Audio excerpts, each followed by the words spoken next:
Through the sport you can test new technologies, new solutions, and I have the strong feeling and the certainties that this can impact billions of people in the future. With the car you have a lot more grip because you have 4 wheels, so in the corner you can go faster, you can have a better speed.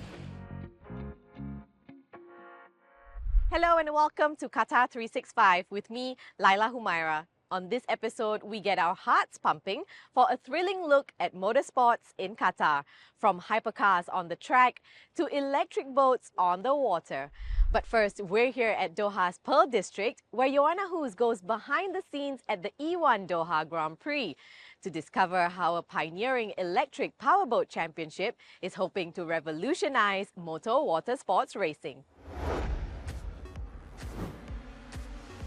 There's a new racing championship in town, and it's as spectacular as it is sustainable.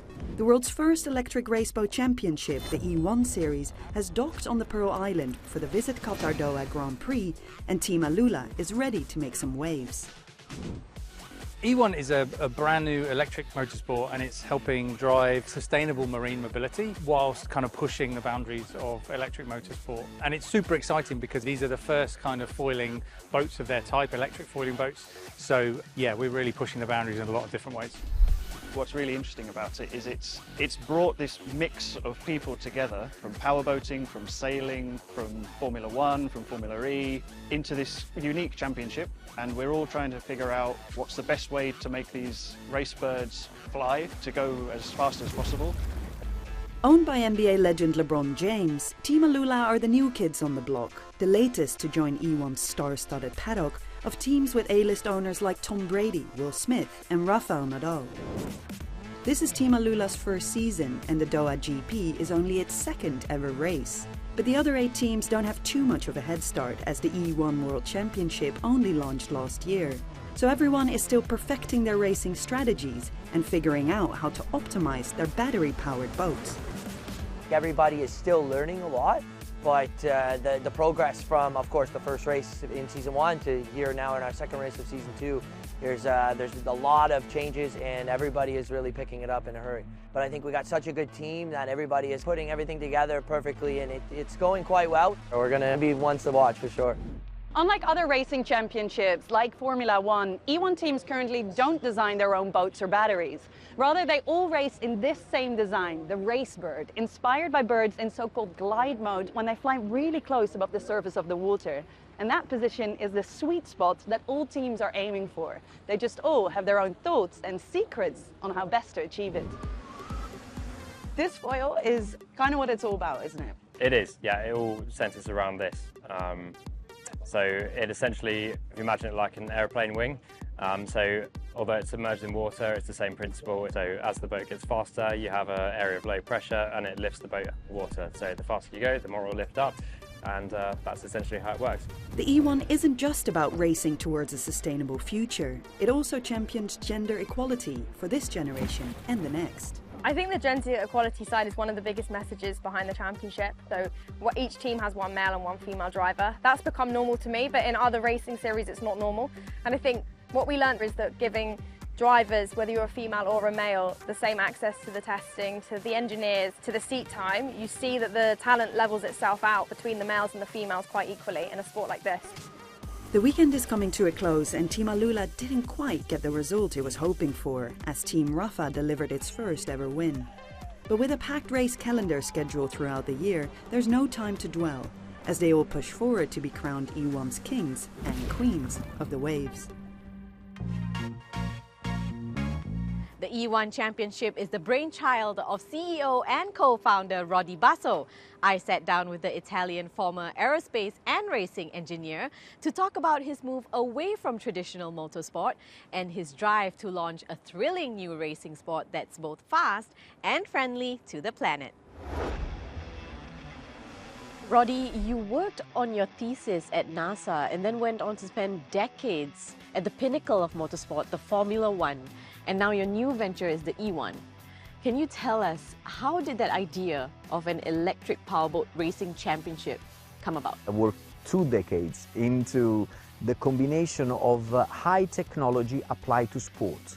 And I passionately believe in this combination. because through the sport you can test new technologies, new solutions, which in few years can be applied on commercial products, and I have the strong feeling and the certainties that this can impact billions of people in the future. And I'm sure E1, with this exclusive license for 25 years for World Electric Powerboat Championship, given by the UIM, the Worldwide Federation of Powerboating, has a great opportunity to accomplish this task. The races, the E1 races, take place all around the world in iconic cities like Venice, Monaco, Miami. So how important are scenic backdrops like the Pearl here in Doha to the championship success? We don't want to be perceived like the one going only in nice places like for a touristic reason.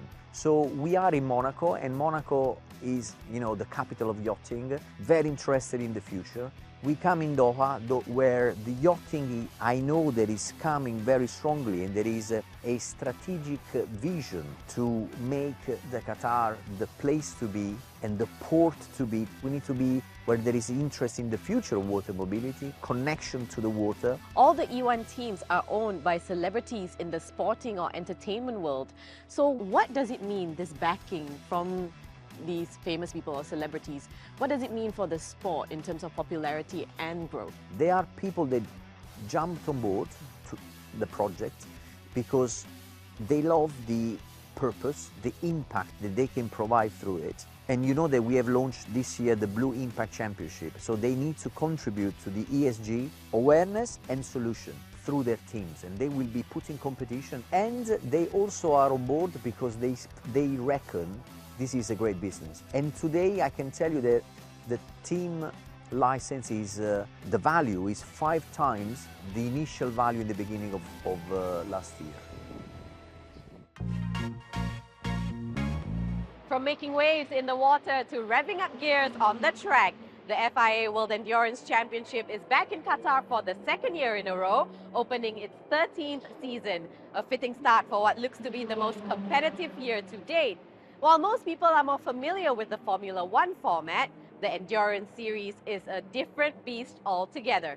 And I'm here at the Lusail International Circuit to find out more. If Formula One is the 100-meter dash in athletics, the World Endurance Championship is a full marathon. 2 classes of race cars, 36 entries on the grid, 108 drivers, and races that vary in duration from 6 hours to a whopping 24 hours. Drivers compete in either the LMGT3 class, which works more or less like a road car, or the hypercar, known for its sleek aerodynamic build. The Qatar Curtain Raiser is 335 laps and 10 hours of non-stop racing action. The teams have 7 other races to compete in, with the climax undoubtedly being 24 hours at Le Mans in France, the longest race in the calendar. And that's why the World Endurance Championship is not only a test of innovation and engineering brilliance, it's also the embodiment of team spirit, determination, and strategy in motorsport. Someone who has won 4 times at Lusail Circuit, but in a different vehicle, is 9-time MotoGP World Champion Valentino Rossi. He switched from 2 wheels to 4 in 2022 with Team WRT and has quickly adjusted to an entirely new format of racing. The braking and the line are similar, but you know, with the motorcycle, the limit is more physical because you have to move more on the bike. And with the car, you're on the seat. With the car, you have a lot more grip because you have 4 wheels. So in the corner, you can go faster. You can have a better speed. One of Rossi's teammates is Ahmad Al-Harthi. Hailing from Oman, Ahmad is the only Arab driver in the endurance lineup this season, which he hopes will help build the region's interest in the sport. It means a lot. It's been a lot of hard work over the last 18 plus years, doing so much in terms of trying to build myself, in terms of being a quick driver, hopefully, and a fast one. But more importantly, I really hope that this gives an opportunity for the younger drivers to really learn the right and correct path in motorsports. Ahmad gave me a tour around the team garage, and I had to ask him about the intensity of racing on the track for hours. It's never comfortable being in a race car, but it's as comfortable as possible. We're not in the car for more than, depending on the championship regulations, sometimes not exceeding 2 or 3 hours. So at least it's a safety break where you have to come out, freshen up, do what you need to do, and come back in the car. On top of an already crowded grid, this year also sees the most number of major auto manufacturers looking to steal the crown from defending champs Toyota Gazoo Racing. We won the manufacturer's title last year, which was a great achievement with all these manufacturers here. So yeah, I mean, the aim is to at least keep that, which is not easy. We've seen many different challenges along the way, different technologies with the hybrid systems. It's made many manufacturers come back into the sport, and yeah, we welcome it. It's very good for the WEC. Another initiative that's been good for the sport is the addition of the Iron Dames, the all-female team in the series. It's a very unique project that is supporting females in sports in general, and the idea from Deborah, who is the founder of the project, was that she wanted to show that female can compete on the same level as men on the highest level of motorsport, endurance, sprint racing, single-seater, whatever, and I really believe that we have achieved that with the project, that we can compete on the highest level. With so much competition, innovation, and big names in the sport, it's clear that there's a lot more gas in the tank than there's ever been in the World Endurance Championship, giving motorsport fans excitement through every checkered flag.